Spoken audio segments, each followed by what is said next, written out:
Futures made of virtual sexuality.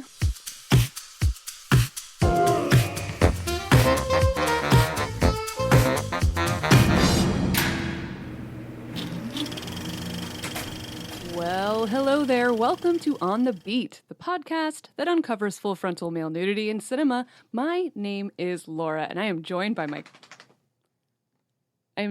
co-host Ryan. Hello. And the dog. The dog joined us as well. He has nothing to say. Well, he can't say anything. He's a dog. If he starts saying things, I'm leaving. He's actually very vocal. Like, he's an animal that he has a lot to say. I don't know if he has an opinion about the 1999 comedy Virtual Sexuality, which is the film we are uncovering today. Yeah. What a treat for our 80th episode. A wonderful fan of ours brought this to light after our 9 songs episode. It was, I think when we initially watched it, because we watched it before and we're like, oh, I don't want to sit through this.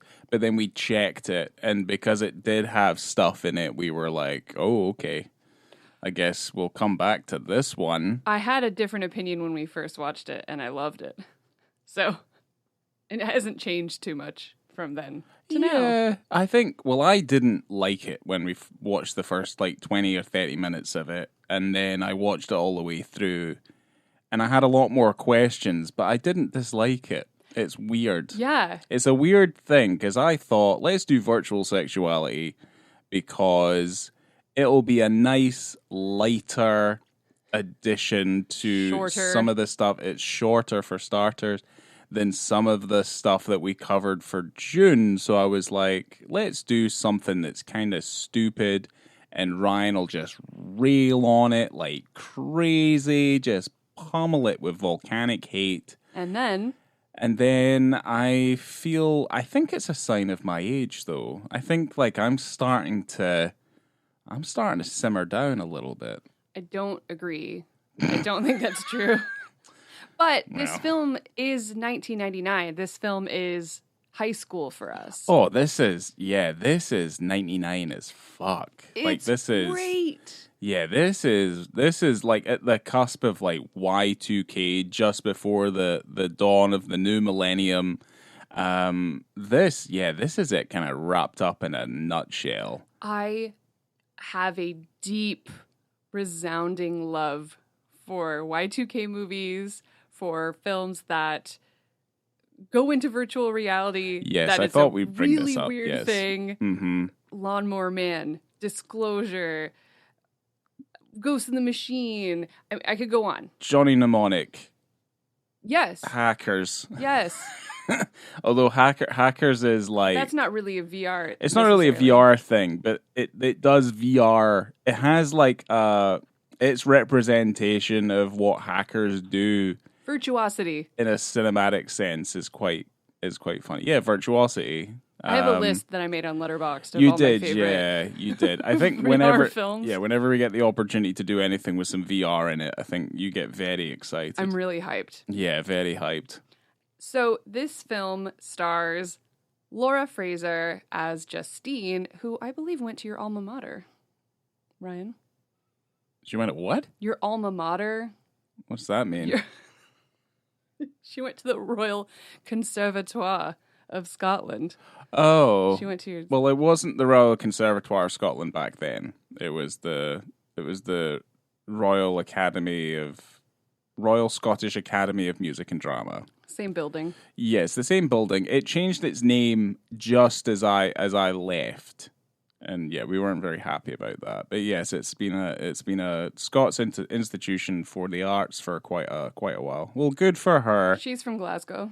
Quite a lot of people have come from there. She's from Glasgow. Mm-hmm. Well, that's nice. That's nice to know. This is stuff I didn't really know. This is all news to me. Well, that's what I'm here for. Rupert Penry-Jones plays Jake. Luke DeLacy plays Chaz Lovett. And Kieran O'Brien. He's fucking back. I keep wanting to say it because we've been watching Love Island, so this will not make any sense to anybody, and it won't be funny later. But the guy I'm glad we're entertaining our audience with this. Yeah, just take time doing this. Continue on. Kieran. Oh dear. Anyone watch Love Island? They can't hear me. We do. They can hear me, but I can't hear them. It's only going to be for people who watch the UK version, and I don't know if our audience watches Love Island. I feel like they have a certain caliber of entertainment that What's maybe wrong with they would. us then? What's wrong with us? Because we have I'm kind of weird in a way that I like to gravitate towards more trash stuff. More now, because I think a level of pretension has become very selective now. It's like I won't watch some of the stuff that you watch when, you're at home on your own. Like the fucking Eric Romer box sets that you're now buying yourself and watching at nauseum. So good. Oh my god! Yeah. Eric Romer is my 2024 summer love language. I think you know what, his films are probably very, very good. I'm just now you're just annoyed that I'm watching them all the time. I think so, yeah. That's why you don't. I'm just pissed. Jeez. I'm starting to simmer again. Fuck. Oh god. Yeah. Okay, this film was directed by Nick Hurran. Oh wow, I didn't practice this. Hurran. It's either Hurran or Hurran, because I can say that. Hurran, like I'm hooring around. Yeah. Or Hurran. I mean, it doesn't really matter. I mean, I can get away with it because can. I can say it. How would you say it? I think if I was really saying it in an American way, Hurran. Nick Hurran is probably what I would say. Yeah, I think that's what we're going to say. But anyway, Nick is a British film and television director. His 1998 film, Girls' Night, was entered into the 48th Berlin International Film Festival. Well. So he's got quite a slim filmography, and for the most part, he's done a ton of TV. I would say if you want to look at the list of the stuff that he's done, it kind of goes all the way up to about 2018, because certainly he has his cinematic career, and then he kind of primarily goes back to doing TV, mostly at the BBC. So good stuff, though. Doctor Who, Sherlock, The Prisoner, which I think was a remake of the old 70s version of The Prisoner, which is probably one of my favorite shows ever. But in terms of his films, it starts off with 97 called Remember Me.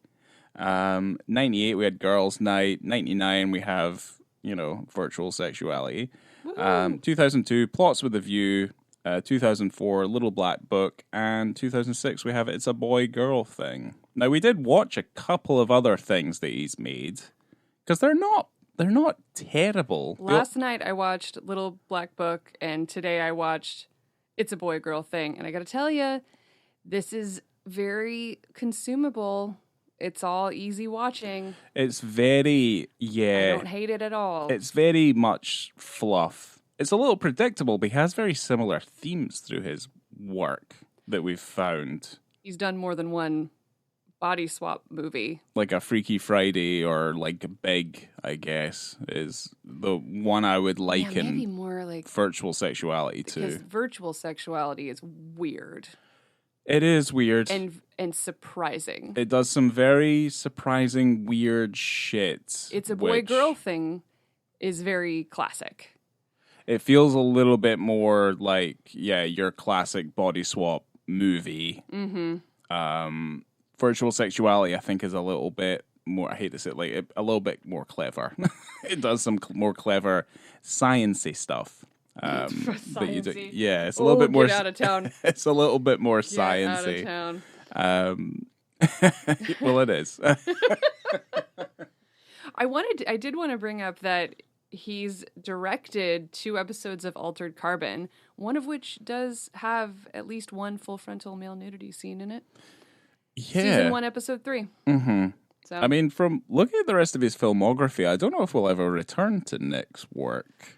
Not as far as I've seen so far. No. But if we did, I wouldn't be mad about it. No. The ones I've watched in the last couple of days do not fall into that This is an category. odd situation where we've watched... I've felt more involved in this man's filmography than even some of the more notable names that we've covered on like the podcast. Why? Like Schrader and stuff. I don't know. I'm just really interested in this. Well, I don't know. It's been on. Like I come home and it's on, and I'm like, I could watch this. You know, like it's one of those kinds of moments. If you guys haven't seen Little Black Book in a while with Brittany Murphy, fucked. Yeah. That was also very surprising. Yeah, that's super fucked up as well. Yeah. Like the ending of that movie's like it's awesome. It's wild. Some villains in that film. Yeah. But it's also I mean Holly Hunter's in that movie as well. Yeah, well she's very like sinewy in that movie. Like she's kind of like not like built like a brick shithouse, but she's very 2000s. Let's put it that way. Yeah. Yeah, she's one of those. Great. Yeah, she's very good in it, and I do like it. But yeah, why not? Why don't we get into the synopsis? Okay. A frustrated teenage girl creates her perfect man in a virtual reality machine, and in a freak accident, gives him life.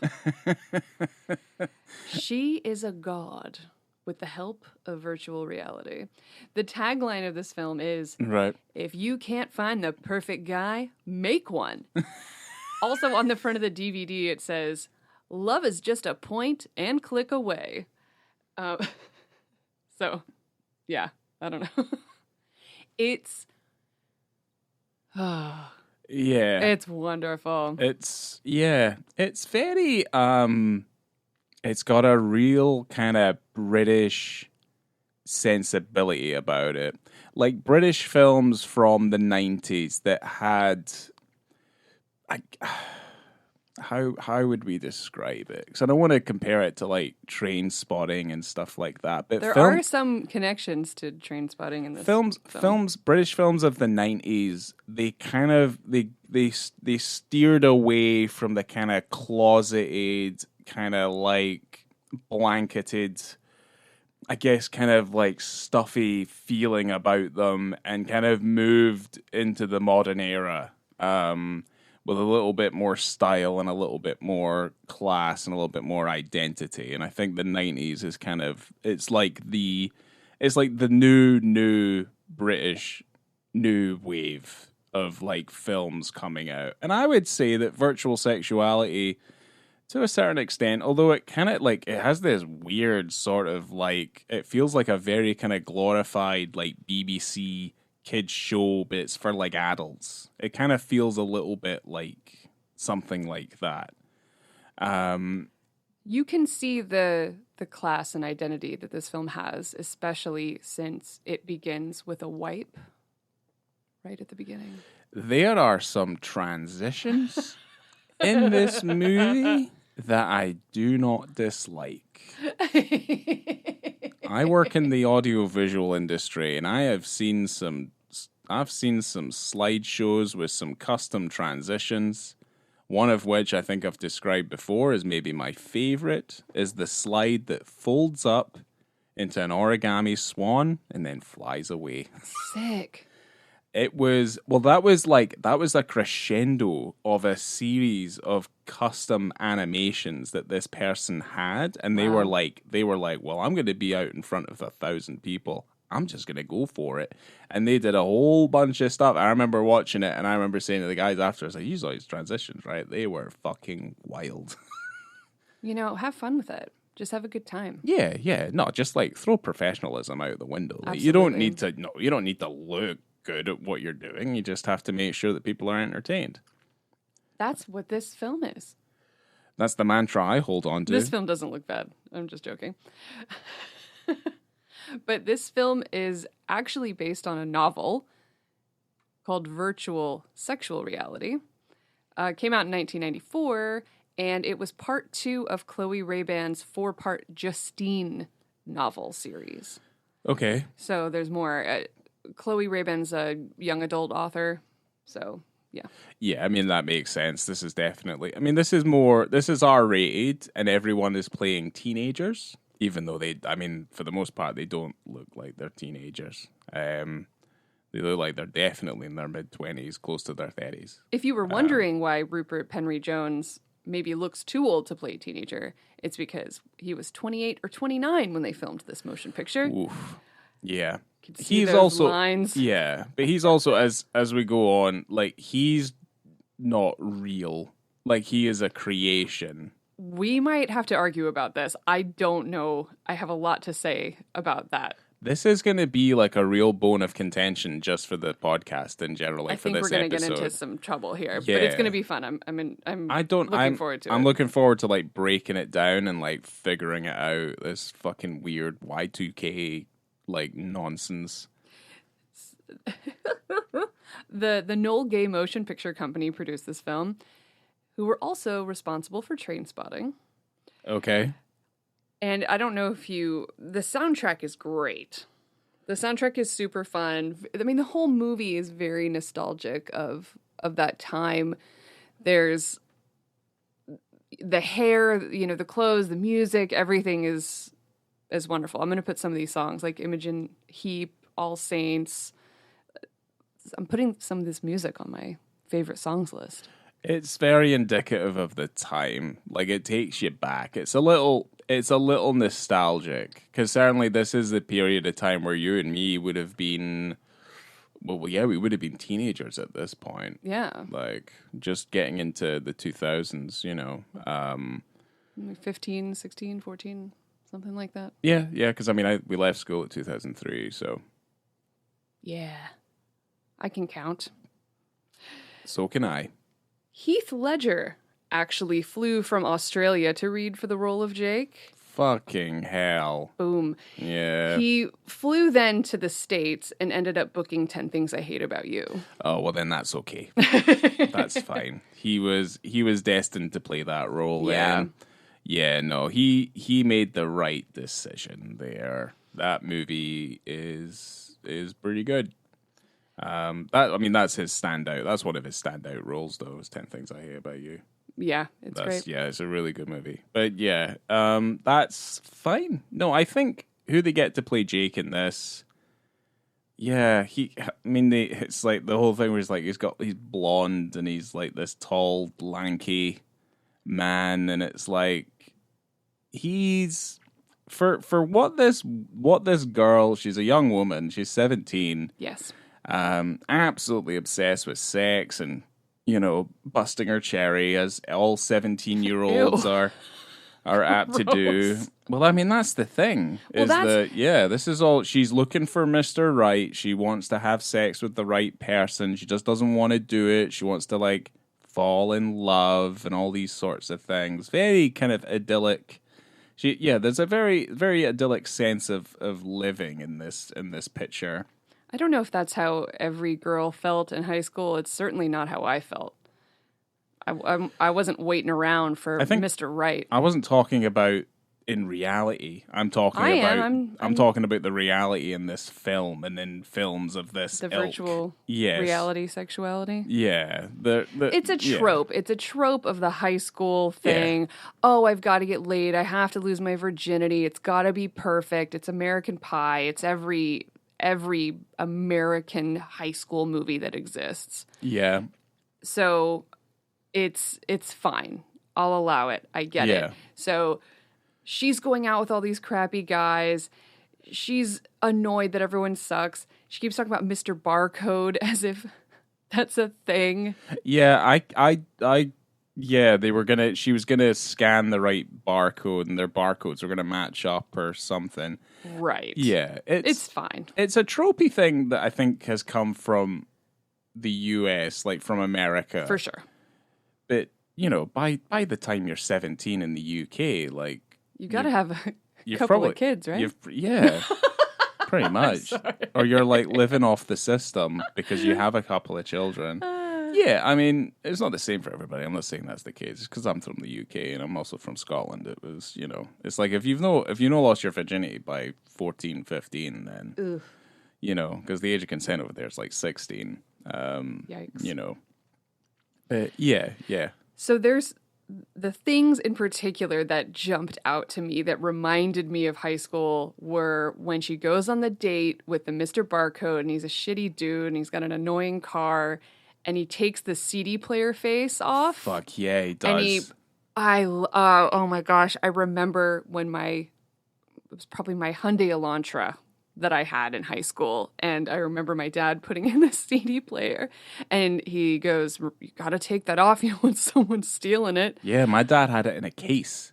Yeah. He used to take it out and put it in a case and then take it into the house. I even recently, in the last 6 months, went to go look for a new, I got an older used car and I needed like a new system so I could play Bluetooth things on it. Yeah. And I go to a place and he goes, oh, well, if you don't like the ones that are touch screen, you know, that have your Bluetooth and everything on it, you can get some of these. These are cheaper. And it was the same shit. They still sell those for the CD players in your car. And you could take the face off. I was blown away they still make those. Yeah, I mean, it's, you know, you can't have dead technology if it continues to work and function. Yeah, no, I'm totally fine with that.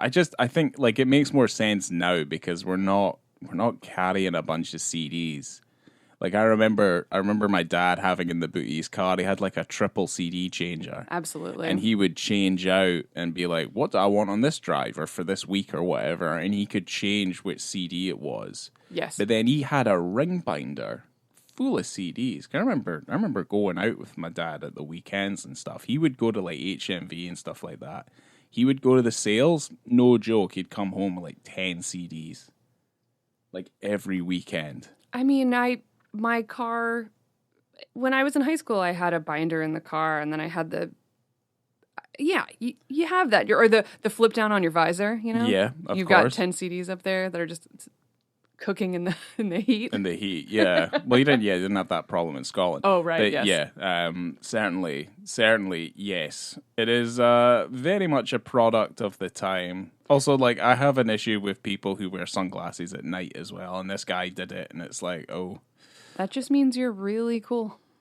That's all. Yeah, he was rad. So rad. Justine has a Big Willie style poster in her bedroom. Did you clock that? Mm-hmm. Amazing. I want one now.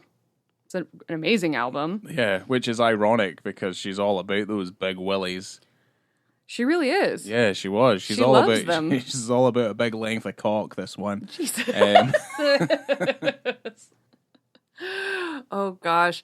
So yeah, our main character Justine is trying to get laid by Kieran O'Brien, who's kind of the resident sexy guy at school. He's big man about town. Yeah, he is the man about town. Showed her the time of her life. He seems like the worst person. Yes. But that's just how it goes, you know? That's just how he's been written.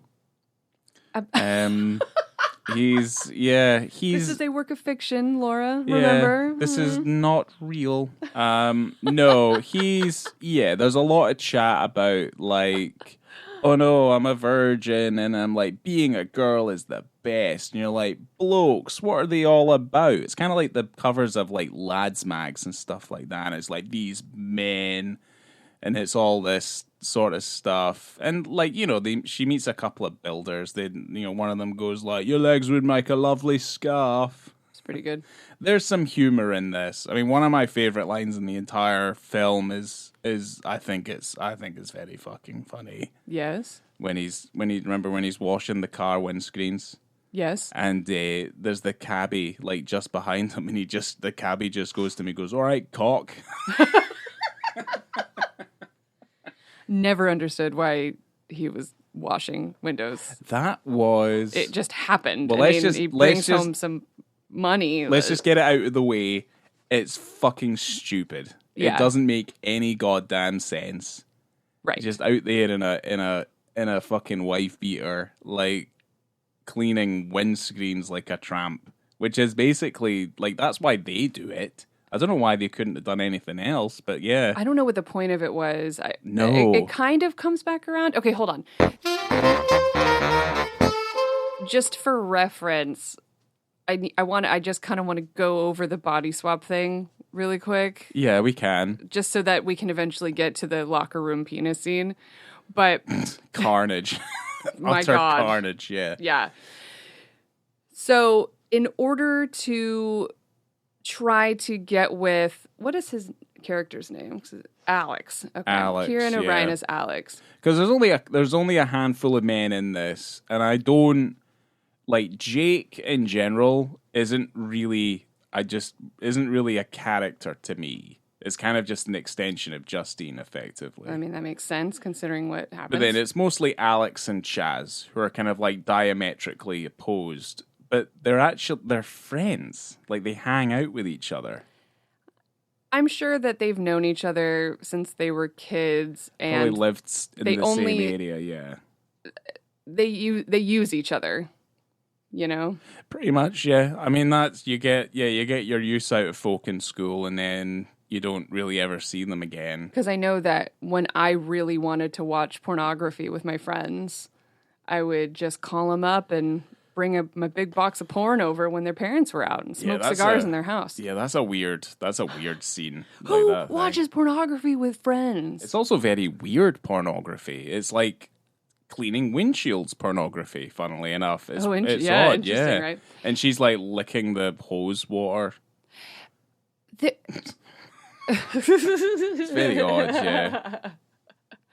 I guess you have fun kitschy porn and you've got porn with a story. That's not what this looked like.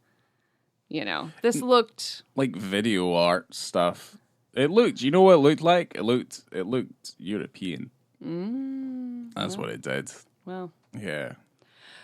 Okay. Anyway, she is trying to go on a date with Alex. It doesn't work out, so she goes to a VR convention with Chaz. Yeah, because she's got her best pal, Fran. Let's not forget about Fran. Totally. Yeah, she's a right goer. She's a right bundle of laughs, a firecracker. Yeah. But she has lost her virginity. So I guess it's kind of like you have Justine and Fran. Justine, obviously, who's still a virgin, and Fran's like helping her along. And then Chaz and Alex. Alex, who's had plenty of women, according to him. And then also Chaz, who's just a bit of a geek. It's a 100% a she's all that situation. Oh, yeah. Where you've got the geek, and the geek takes the glasses off, and you go, wow. Pretty much, You've been hot all along. Mm-hmm, yeah. It's like Clark Kent. It's like you'd never know he was Superman unless he was wearing those glasses. Absolutely. Yeah. So Justine goes into the narcissist machine where she can see what she would look like if she had different colored hair or eyes or bigger boobs. And then she was like, what if I was a dude? Or what... Maybe that's not what she was thinking necessarily, but let me see what a hot dude I could make from this machine. Yeah, her ideal man on a surface level, I guess. Because all she can think about is getting laid. That is all she wants. She's crazy for it. Yeah. I did laugh. As they say back home, Ganton. Absolutely. Yeah. She couldn't, yeah. When hot to trot. When she... Wetter than an otter's pocket. Changes her sex to male, right? And then she makes his dick really big in the machine, and then the people outside could see it. Yeah. And the machine operator is going, oh my, and just makes a big old penis. I mean, that's just like Baldur's Gate 3. Like, that's just straight out of character creations for video games now anyway. Because Baldur's Gate 3 had a really big, they had a big dick thing where you have a massive bulge. Cool. Yeah, and you can get yourself a nice big dick if you want one. Our director has a love of boner jokes and penises. The movie I was just watching, It's a Boy-Girl thing, lots of boners. I mean, I would try anybody to not look at that nightclub scene where Jake's just standing there with a rock hard boner and everyone's like dancing around him. It's hilarious. Like that. It's great. It's hilarious to the point where it's weird as fuck. Yeah, like just seeing that happen. I gotta say, in It's a Boy-Girl thing, the boners are so big that I'm confused as to why they would do that, because I don't know. I'm trying to think. I don't know. It's as though you had a ruler, a foot long, really big, and she's going, why my boner's so big. And at least in this movie, it's a little bit more contained, even though he has a supposedly a really big penis because she made it that way. Yeah, of course. Anyway, okay. Yeah, well, she said it was like 9 inches or something. Yeah. Yeah, something like that. And he does like, there's a dick slap. Like, there's the the film hits a lot of very predictable, but like it hits all of the stuff you would expect from this kind of, we'll say in quotations, body swap film, where you're testing out the waters in your new body, so to speak. Yes. Yeah. Okay. And so this whole shenanigan gets rolling into motion because one of the construction workers that was saying, I want to wrap your legs around my neck, right? Yeah. Your legs would make a great scarf. Of course. Throws a cigar, right? Isn't that what it was? No. Or was it a taxi driver? No, the young one of the builders puts a hole through a gas pipe, and then a taxi driver flicks his cigarette, and then that causes a gas explosion. That then somehow turns our main character into the man that she created in this VR machine. Well, it blows up the entirety of the expo. Right. Yeah. So it's like it's kind of like it's like the aftermath of the beaches in Normandy. Like, people are like crawling out of wreckage and they're like looking for their friends, and you see this sequence where we think it's Justine and seeing her point of view and stuff like that, and people are running around. It's horrific. But then that's when you begin to realize that Justine is now Jake. Yeah. I gotta say, no notes. Totally normal logic, and I bought it. Hook, line, and sinker. It's totally into it. Yeah. But the main issue I have with like how they've done this, because we do get a later reveal, right?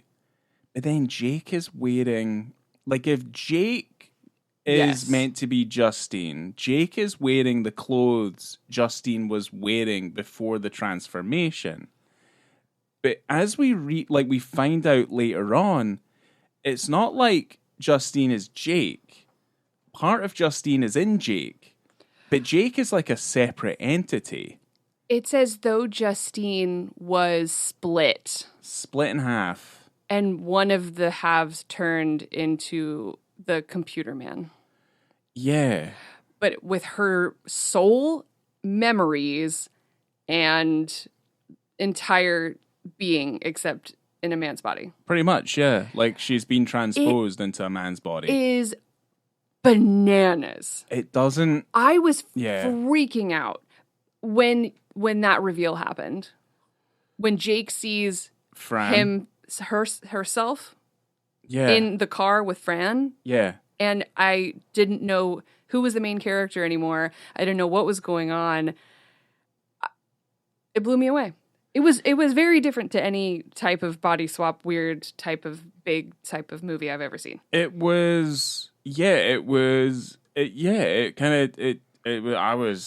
double took a little bit. I was like, whoa, what's going on here? I think I said, what? Out loud to myself. Because I did the exact same thing, and I watched this at work. I was just like, what?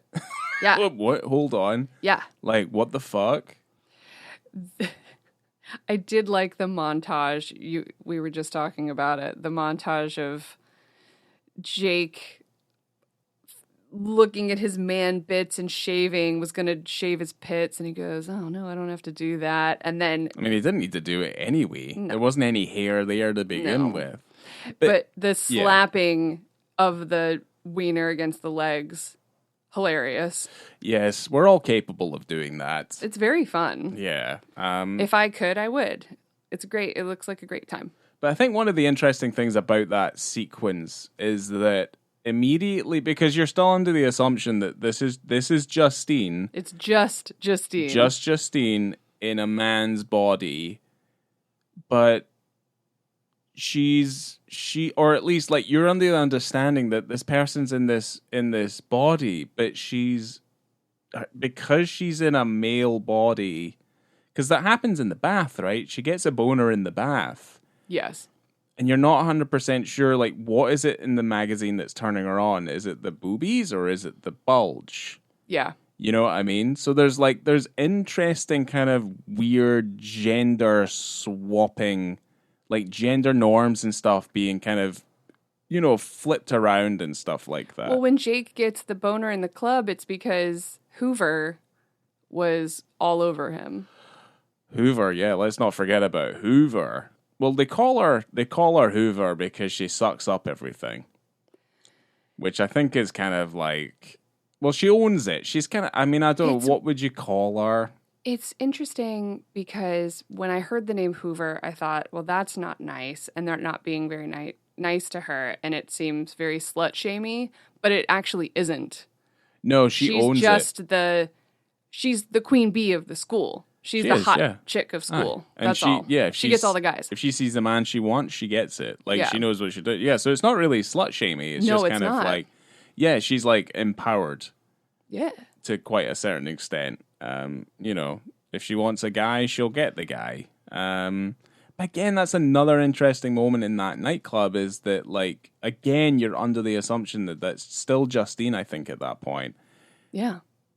But it is. She's getting. It is Justine. She's getting boners off of the other lassies. Yeah. So it's kind of you're kind of I don't know, stuff like that kind of made it slightly more interesting. Well, that whole that whole sequence where he's like looking in the mirror and stuff like that, and he's looking at his body and stuff. It kind of reminded me of Spider-Man. Like Toby? Yeah, the Tobey Maguire Spider-Man. Nice. Where he's like looking at his arms and his his pecs and stuff like that. Why wouldn't she get a boner looking at herself as a man? I guess that's kind of where I'm going with it. Yeah. It's kind of Wouldn't you turn yourself on because it's not your body and it's pretty your much. ideal man body? Potentially. Potentially. But it's like... It's a lot of fun to be had potentially with that. It's an interesting concept. I think it's maybe just going a little bit far. It's maybe a little bit too cerebral. I'm trying to make my own body swap movie. You are in your own head. Yeah, I was talking about that other movie earlier. This is not the first time. It's a boy-girl thing, and I go, okay, so if they switched bodies, this is not the first time you've ever brought this up, though. Like, if what you if ever they had sex with each other? Is that gay, or is it self-love, or is it kinky? I don't know. Is it everything? It's not gay. But you're looking at yourself. You're having sex with yourself. Yeah, but that person's also having sex with themselves. Exactly. So it's like having sex with a mirror. Except you're swapped. Yeah. So it's not gay because it's still different, it's still members of the opposite sex involved there. I don't think any of that's gay. I just think it's like having a very literal out of body experience. Oh yeah. It's like because I feel like I've had moments like that when I've like tried to walk home after a night out and I'm just like vomiting and I literally feel like I can see myself. Wow. And I'm just like, this is the worst I've ever felt in my life. And then I do it the next week. I want to talk about some locker room boys. I'm ready to talk about these boys. I think we're going to couple them together because they're pretty much the same. They're pretty much the same thing. Scene, yeah. But basically what you get, it's carnage. It's just utter carnage. And it's so fun. It's really fun. Okay, so this penis scene comes in at 31 minutes and 54 seconds. And it's very funny. Very funny. For whatever reason, they play basketball. And I would have thought, why are they not playing football? True. Which I feel like is more of an American influence than anything else. Yeah. Or to our American audience, soccer, even though that's not what it should be called anyway. It's football. Yeah, I think they understand. They understand my prejudice. But yeah, Justine as Jake plays basketball with the boys. And they don't want Chaz on their team just because they're mean. Because he's a geek. Yeah. Yeah, he's a geeky boy. He doesn't know sports. But they also make fun of Jake for being, playing like a girl, etc. Kind of, yeah, he's a little bit flouncy on the field, yeah, which does make sense. It is meant to be Justine in a man's body. They all head to the locker room. I don't know where they're playing to where there's a locker room nearby, because it doesn't look like they're playing basketball at school. It looks like they're playing basketball just wherever, but it's okay. At like a club or something. It feels like a very remote location to weirdly have a kind of very pristine looking kind of like, that to me is like a very standard like football locker room. I've seen plenty of those. They head to the locker room and all the men are already naked. I assume they all walked there together, but they are all naked and they are doing all the things. I'm just going to assume this is how men act in a locker room, right? You're slapping each other with towels and you're rubbing towels in between your legs and you're slapping your penis around. And I mean, certainly that's normal, right? Yeah, certainly. Like when I get into the locker room, usually the first thing I do is I grab the nearest person that's still wearing their underwear and I lift them off the ground by a wedgie that's like tearing into their arse crack. And you're making fun of wiener sizes and you're just causing a ruckus. Yeah, we're just a bunch of lads, like living in the moment. Because when Jake opens the door, it's butts. That's all that we can see is just a bunch of butts. And a few of them are doing a Buffalo Bill. I noticed that. Yeah. They've got it tucked in. Would you fuck me? I'd fuck me. Yeah, but without the quote. They're just doing a hard tuck. Yeah, no goodbye horses or anything. It's it's weird that that's happening. But the thing is like the thing I like about these sequences in the locker room is how brazen they are. Because we didn't expect this. No. I don't think anyone expects this. The sheer amount of penises. Also, the fact that they are doing a funny joke, big, large, red X over the penises, but always just too late, with a sound of an uncorking every time they pop an X over a penis. Kinda. I was like, boop, boop, boop.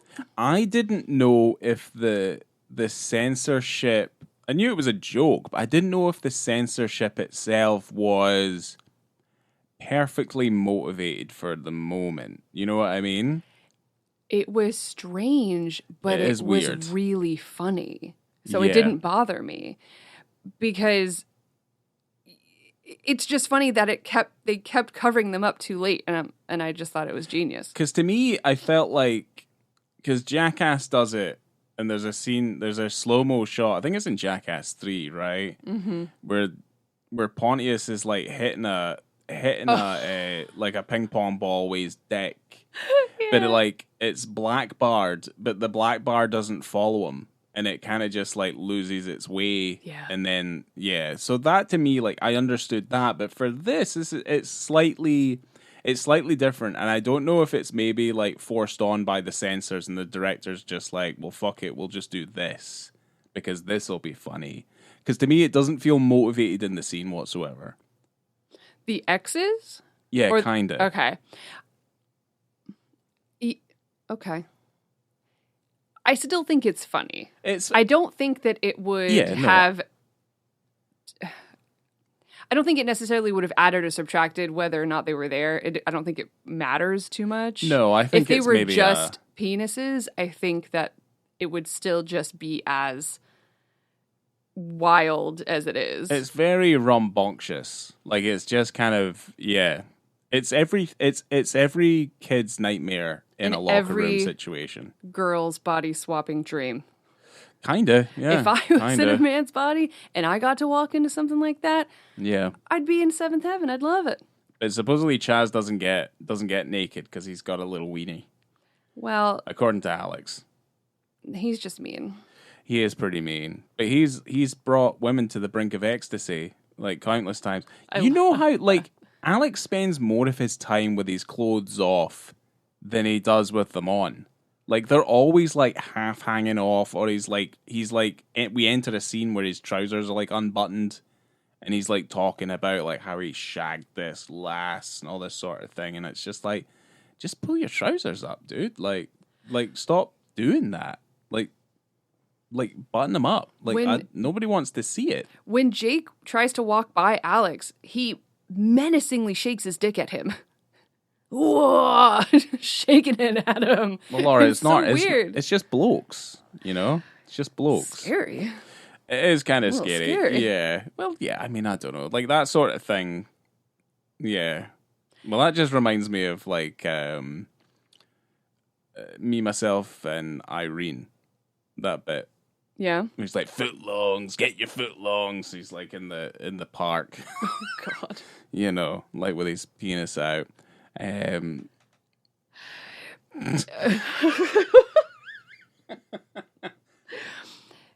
I think that this is a scene that maybe can go down as a very prominent, fabulous, and hilarious dick scene in my book. Top tier dick scene for me. Okay. Just for sheer amount in one room and how wild it is and how funny and just perfect for the situation. You know, you got a woman in a man's body walking in a locker room and all she wants to see is wieners and they're just swinging them about. It's her dream. Yeah. Her dream scenario. Yeah, I think for me, a penis scene is only worth watching if it has a distinct amount of self-loathing. Oh my God. So, like, you know, like Bad Lieutenant. But yeah, with this, you like, just it all makes every time sense. you see a penis, you also want to see tears. Pretty much. And whining. Like, whimpering. Yeah, that's all I want to see. Yeah.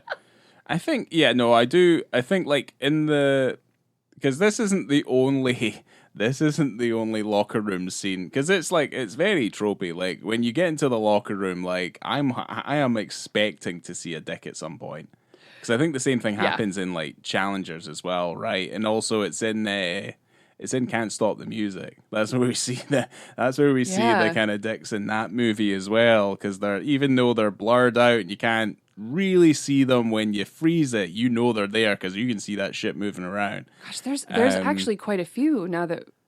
Oh, there's a bunch that we've covered that are in locker rooms. Yeah, many. I never even thought about it until now. I know, it's a bunch. And I half expect us to see a cock. If I don't see a cock in a locker room, because, like, you see boobies in this movie as well. Boobies. You know. Yes, you do see boobies. But barely. You see them the at the ratio is very tilted towards the man, which I'm appreciative of. Yeah, which is fine. You know. Yeah, I mean, there's some decent looking ladies in this movie. They're all very much styled in the ways of the 90s into the noughties, though. Butterfly clips and all. Pretty much. Platform shoes. Pretty much. Yeah, so after that moment, okay, I guess we can wrap up the penis scene. The other one is the same. The other one happens at 53 minutes and 42 seconds. It's a quick back in the locker room. Alex is grabbing his junk, and that's pretty much that's it. Where that's where the wedgie is as well. I think in that bit, yeah. They're just lifting that poor guy off the ground. Wow, it's just utter carnage. Like, it looks like a literal fucking nightmare. You're so scared to go in there for sure. Oh no, I'd hate it. Absolutely hate it. Yeah, then in the timeline of the story, this is where you find out that we don't necessarily have a body swapping situation. We have a split human personality into two bodies, I guess, that are just intrinsically linked as well. They know they have the same dreams. They know what each other are thinking, and they feel each other's pain. Wild. Yeah, it's kind of... Here's the thing. If it wasn't wild and kind of, like, barmy, like, kind of crazy, it would be unintelligible, and you'd be rolling your eyes thinking that's, like, the dumbest shit I've ever seen. The accident forced her to inhabit the body of her VR-generated ideal man while simultaneously remaining in her own body and developing a crush on her male self. Weird and wonderful. Yes. It's very odd.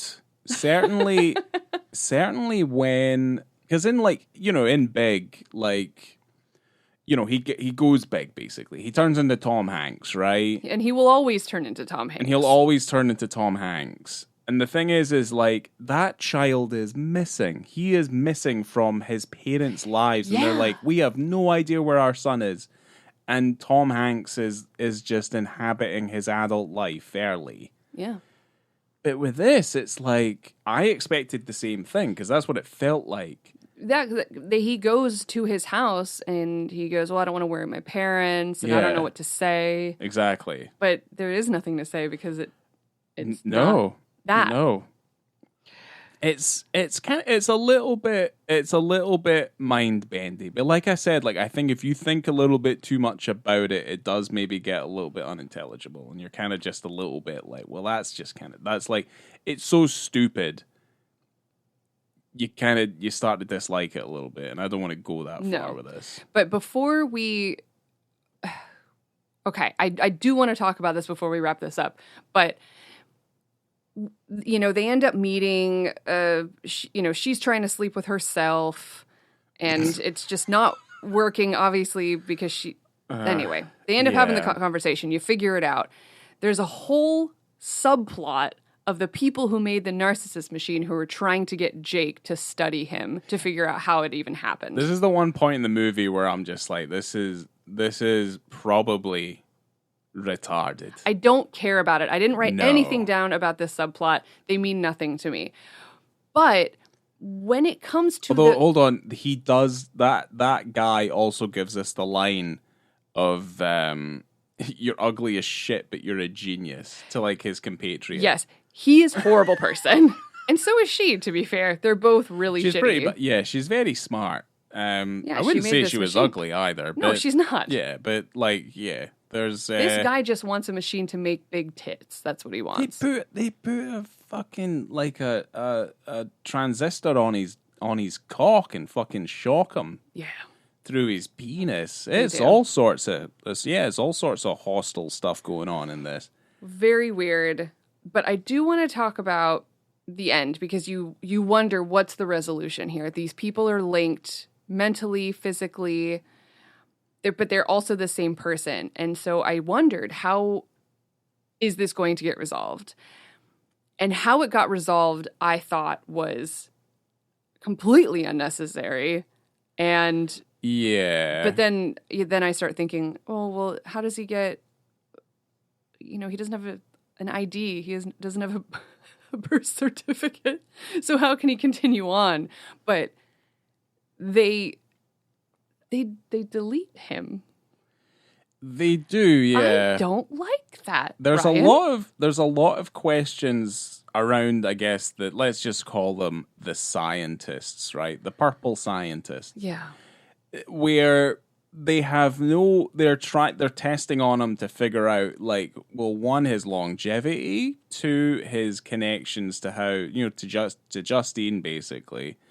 And certainly, I guess, the stability of this, because, what is it? Is it just it's a soul being inhabited into a kind of electric, alter ego, alter reality, vessel that's now moving around with the thoughts and feelings of this real person that it's inhabiting? And it's, to me, it beggars an awful lot of questions. And I mean, you say you don't like the bit where they delete him. No, I don't. Because it's sad, and I don't know why.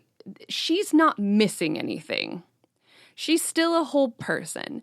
And he is as well. And they have different experiences. They might be having the same dreams, but they're different. They're becoming different.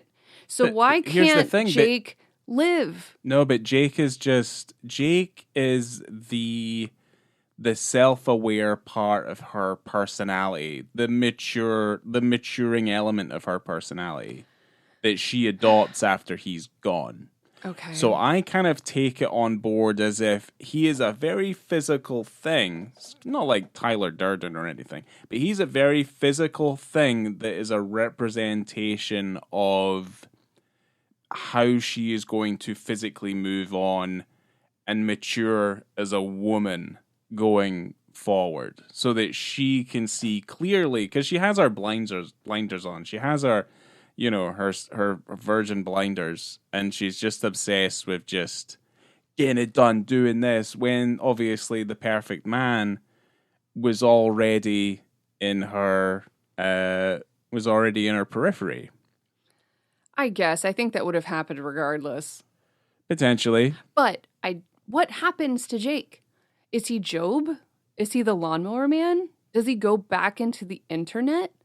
Does he become the internet? What happens to Jake? No, he just becomes nothing. Jake, that is horrible. It's not and cruel. Well, it's because he wasn't anything to begin with. He was. He was just a vessel.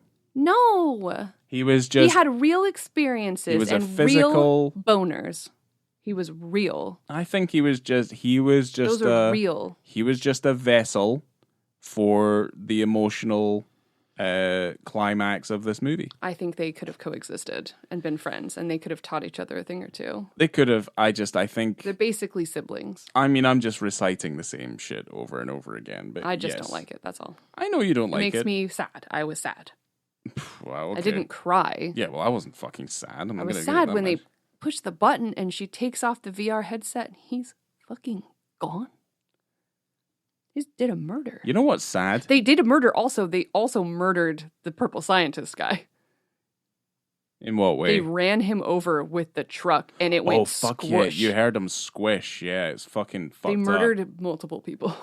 Yeah, they did. Yeah, she goes on. When they're driving that property the machine, damage, that murder. Yeah. There's crime a lot. spree. There's a lot of liberties taken, I think, with the movie. I think if you think about it too hard, I don't know why I'm defending it. If you're thinking about it too hard, then I think you've overshot your boundaries. I think it. Justine is a villain, and she shouldn't have deleted him. Okay, well maybe you should go read the book, like I did with Blue is the Warmest Color. Go read the book. I'm gonna read that young adult. Get yourself informed, and just then maybe that'll fill in some of the gaps. To me, I'll just close the book on this film. I'm never gonna watch it again. It was just what it was. Okay. I did want to bring up the fact that band that's randomly around reminded me of Jonathan Richman from There's Something About Mary. Yeah. Just always around singing songs. Not as good, though. No. Because I think Jonathan Richman sang some songs that continued the story, moved the story forward. Yes. These people were just singing songs. They're just singing and they're there. They're just kind of, they're props. Yeah. They're like entertaining, moving musical props. They could have done more. They could have, and they do use them. I just don't think they're utilized particularly well. Because when did There's Something About Mary come out? Was that like 97 or something? 98. 98? The year before, yeah. I mean, that's probably where they got the idea for. Yeah. For this. It's just not done as well. This film made $74,000 at the box office. Ooh, that doesn't sound good. It was fighting up against The Matrix, The Mummy, and, funnily enough, 10 Things I Hate About You. Oh, and the same company put out 10 Things I Hate About You, put it up against Virtual Sexuality. Of course they did, because they were like, it has to go up. It has to go somewhere. So it's a shame. They set it up for failure. They did. Because it wasn't as good. But I think that they were wrong. I think this film is very interesting. Has a lot more than I was expecting. Okay, maybe I'm going to back it up. Yeah. Do you have anything else to say before we go into our ratings? No. No, I don't. I don't think so. Okay. I think I said everything that I wanted to say. Well, I'm just going to go ahead and go first because I was already going on a rant. So I gave the visibility and context a 4.5. Okay. Shit, it could go to a 5 even if I wanted to, but there's so much of it, and it's so pertinent to the film considering how much she wants to see penises and how horned up she is. And I don't even know what else I have to say. It's hilarious. I think it works for the film. And I enjoyed it. And I thought that the little X's were funny. Yeah. I mean, I'd probably go with a 4 because they do censor them, even if they are funny. So you can't go full marks for visibility anyway. So I think you can. You see plenty. You see more than you would in some of the other things that we've covered. But I still think, even if there's a level of censorship, which I still don't know how motivated it is in the scene either, I'd probably only go so far as to say a 4. But in the pantheon of locker room scenes, it is certainly one of, well, it's almost one of the scariest to me. Like, it's scarier than Eastern Promises in the bath, like where he fights people and stuff like that, and his dick's exposed to knives and things. Teenagers are scary. Kids are scary. They very much are. Like, that is a terrifying scenario, and I would much rather just walk home sweaty than... Oh, yeah. Like, there's some questions there in the context. That's why it gets a 4. But I do like it when it just cuts to someone being, raised off the ground by their underpants, and it just looks like it just looks like it is tearing their nether regions apart. It probably is. Yeah, because it's disgusting. But yeah, what about the film? What did you give the film? I gave the film a 3.5 because it's not that good. It's not really a good movie, but it sure is watchable. It sure isn't good. No, I can admit that. But that doesn't mean I don't like it. I rated Lawnmower Man a 1. I love that movie. I absolutely love it. And why did you rate it a 1? I don't know. It's not a 1. It's bad, but I love it. Yeah, it's a Lawnmower Man bad, 2, good movie. Jove's War is also really bad, but I love that movie. Yeah, well, Lawnmower Man 2's got roller skates in it. That's a vision of the future I'm into.